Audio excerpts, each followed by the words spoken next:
I can feel the tension in a room before anyone has said a single word, and it is tough for me to relax until it is gone.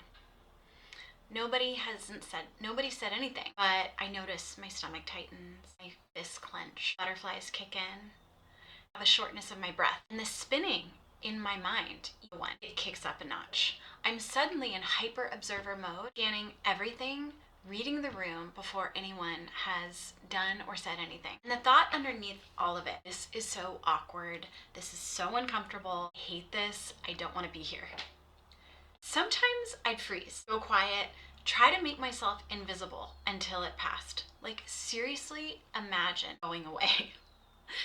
And if I could get out of that, I'd walk away, take a breath, find something to do, like grab a cup of water or go to the bathroom, and then walk right back in to say something to attempt to make it better, because I couldn't tolerate the feeling of awkwardness. The sequence, the scan, the freeze, the fix. I want you to stay with me for a few minutes, because what's happening in those moments goes a lot deeper than being sensitive or awkward or bad at conflict. And once you understand what's actually driving it, something starts to shift. So here's what I've come to understand about this from my own experience and from sitting with clients who know this pattern really well.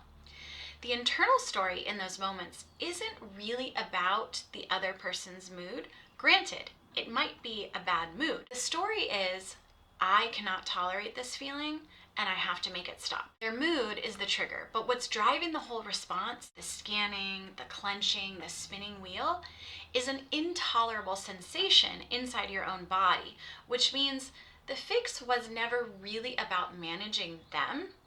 It was about escaping a feeling that your nervous system has decided is unbearable. That's a really important distinction, because once you see that, you stop trying to manage everyone around you and start getting curious about what's happening inside of you instead. If you grew up in a home where someone's mood could completely change the temperature of the home, where tension meant something was coming, or where staying attuned and agreeable and emotionally useful was helpful, your nervous system took notes, and it learned to scan for signals before anything was said out loud. You became a very good investigator, very able to read the room, intuit what was going on, anticipate, monitor, and probably help create some peace. If you've watched any of my other videos, you've probably heard me say this. Nervous system learning doesn't update automatically just because our circumstances change. So what that means is, even if you're around people now who know how to regulate their emotions, are safe people, right? Your nervous system may still be running that old program and responding as though it feels distressing and unsafe, because that's what it knows how to do, and that's what its automatic circuitry is. So what I'm describing is hypervigilance, constant low-grade threat assessment, even when there's no actual threat. Monitoring emotional cues the way other people monitor traffic.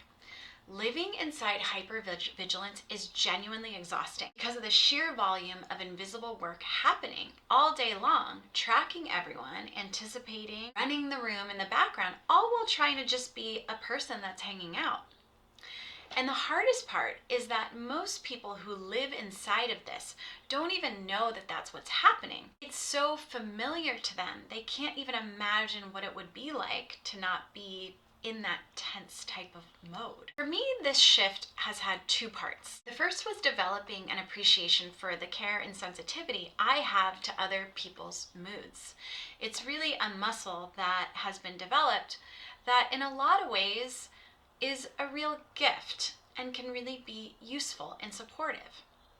I didn't want to pathologize that or make it wrong, because it's really a part of who I am. The bigger work was understanding what was happening in my body in those moments, understanding that the spinning wheel, the tightness, the urge to walk back in and fix something, that feeling wasn't urgent, even when every part of me was treating it like one.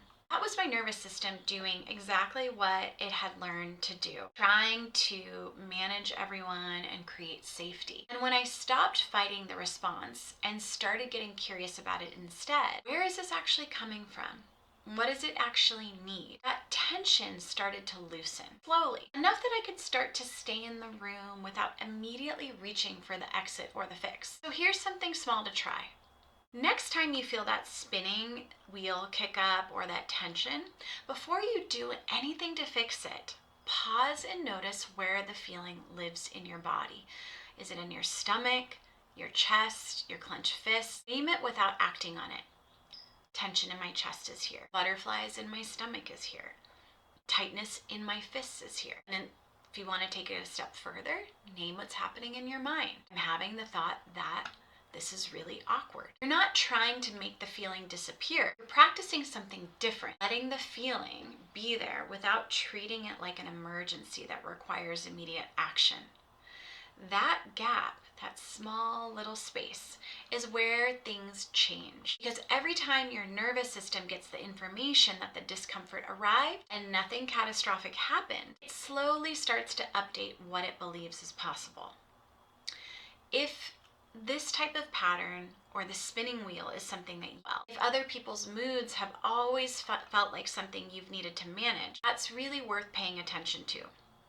Your body has been working really hard for a really long time, and there's likely another way to live inside it. I'm Nicole. I'm a licensed marriage and family therapist, and this is exactly the work that I do in the therapy room with my clients and in my own life. If this sounds familiar to you and you're nodding your head being like, this is me, I'd love to have you back next week because I talk about a lot of things like this. And if you're curious to know what it's like to do some therapy work, I'll link my consultation schedules below. You can just go ahead and click it and we can meet for 20 minutes and chat. I'll see you next week.